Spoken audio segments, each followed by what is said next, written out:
Okay, so this was interesting to say the least.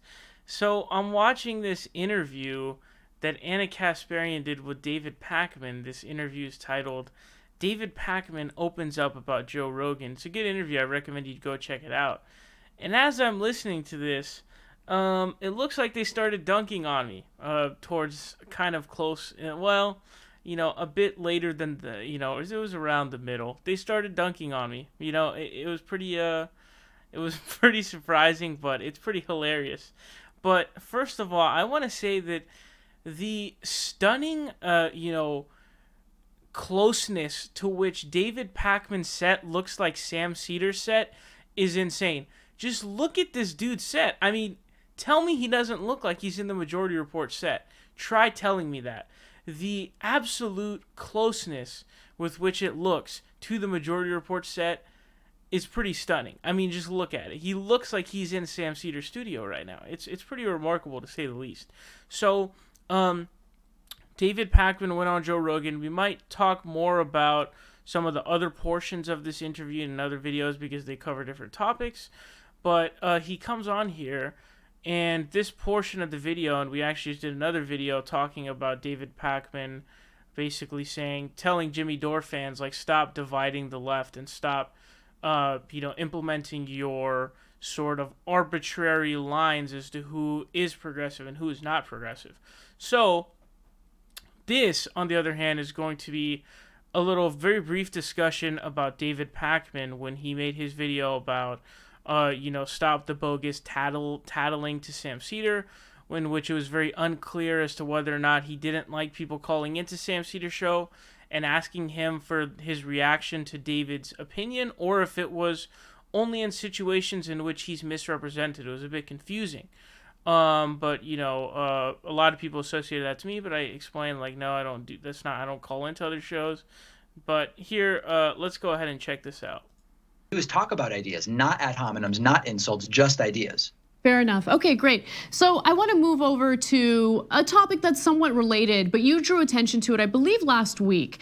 And it's in regard to instigators on YouTube. These are individuals who specifically watch progressive programs on YouTube, and then what they'll do is, as you referred to it, tattle on certain hosts. So you might say something, a listener will then take what you said, possibly twist it, and then call into Sam Cedar's show and misrepresent what you said in order to instigate some sort of drama. There's actually quite a bit of soap opera, progressive soap opera content and commentary on YouTube now, which I'm kind of amused by, but it's also a little problematic, especially when it comes to unifying as progressives and pushing forward with issues that really matter. Can you elaborate a little more on your personal experience with this?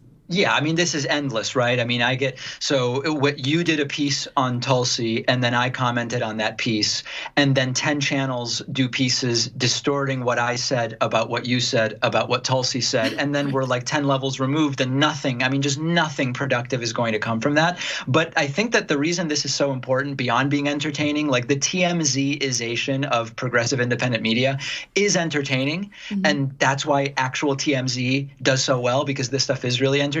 But I think where it becomes problematic is, when someone comes to me and says, David, you've got to call out toxic identity politics. And it's like, okay, look, so obviously they're talking about, when they talk about the TMZization of progressive politics or online politics or whatever, they're obviously talking about, the videos that I put out.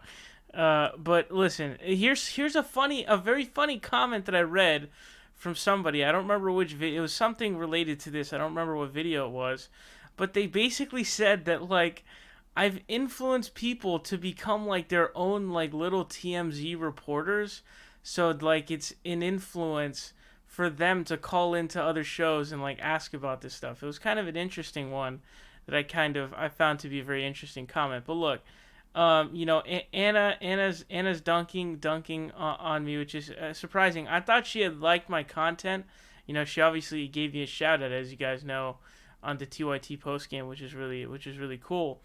But I don't know. And then David talks about how it's very entertaining because, or that's why TMZ. Something funny is, like, I hate regular TMZ. Like, TMZ sucks big time. I don't know anybody who actually watches TMZ. In fact, I really don't know anybody. I mean, if you watch TMZ, I guess let me know, but I'd definitely be a bit shocked to, I'd be very shocked to see if you actually like regular TMZ.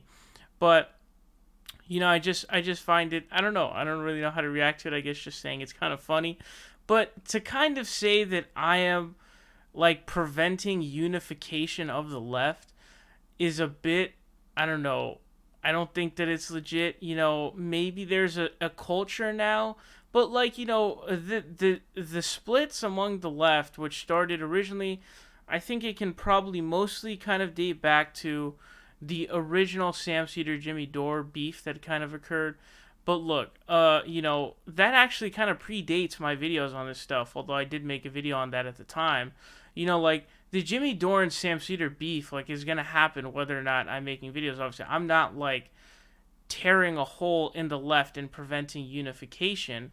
I just kind of make videos on whatever goes down, if it is to go down, So I don't think that I'm preventing any left unification. And even in certain circumstances, I'm trying to obviously advocate for some sort of unification, whether that be strategic voting or whatever that kind of thing may be. But let's continue to hear what David has to say. Yeah, I do that, and it's not actually that big of a problem. Or you've got to call out campus free speech suppression. Yeah, I do that. It's just not that big of a problem. I do have a concern, and I've got an upcoming piece about this on my program, that like the real problem on the left may be too rigidly defining who is allowed to be in the club and who isn't. And even though we're agreeing on 80 or 85% of the substance and could make really great positive changes if everybody came together, the 15 or 20% disagreement becomes a dividing line, and we end up not making progress while conservatives continue to get laws passed and get control of the courts, etc. And if you ask me what's like a real problem on the left, it would be that. Yeah. So I definitely think that David is certainly onto something there. The one clarification that I would ask about is if he were specifically referring to the online progressive left or the left. I know that kind of bleeds into the left in general, but yeah, I mean, he's certainly right there. But then again, there ends up being these really deep divides that are things that people just can't reconcile with and, team up and come together. So, for example, Jimmy Dore, he's never going to, come together to do something like David Pakman advocates, which is, voting for Joe Biden over Donald Trump. Now, I would say that if you're in a swing state, you should probably vote Joe Biden over Donald Trump. But Joe Biden is a weird situation because he is a Republican. So I'm questioning him as well because he says he doesn't have time for a healthcare plan. The weird difference between him and Hillary Clinton, like Hillary Clinton saw the Republicans as enemies because that's what they are. The Republicans are enemies to everything we're doing. Look at what Mitch McConnell's doing. He just constantly is talking about how he's going to be a reaper for socialist, legislature and stuff like that. So, she actually saw them as enemies. Joe Biden sees them as friends. He genuinely believes that, once Trump is out of office, the Republicans will just have an epiphany moment. They're like, you know what, we're ready to work with Democrats again. That's after 8 years of Barack Obama. So he's a weird situation. I'm not even really sure if, how much better Joe Biden is from Donald Trump, considering that Joe Biden is, terrible. But the point being that, these divides are really big to certain people, man.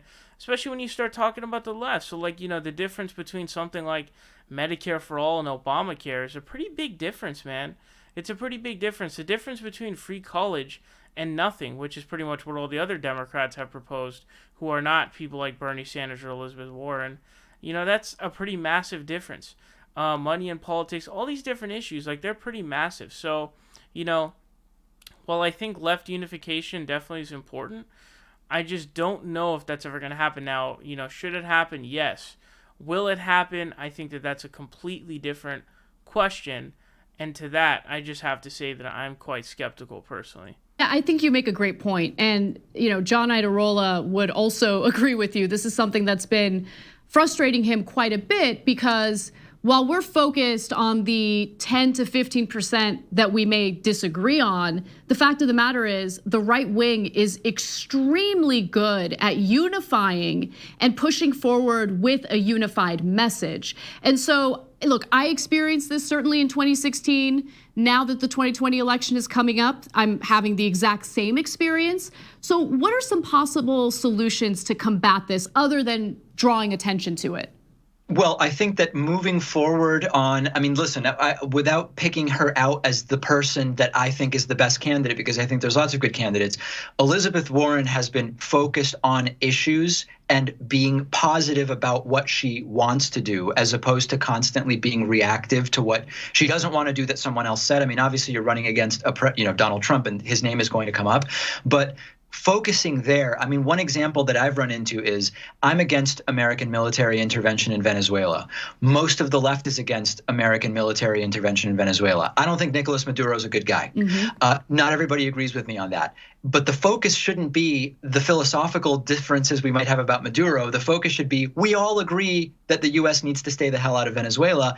Let's focus on that rather than turn it into a conversation about ad hominems and how good or bad are Maduro and Chavez. And that's like a microcosm of what I'm talking about.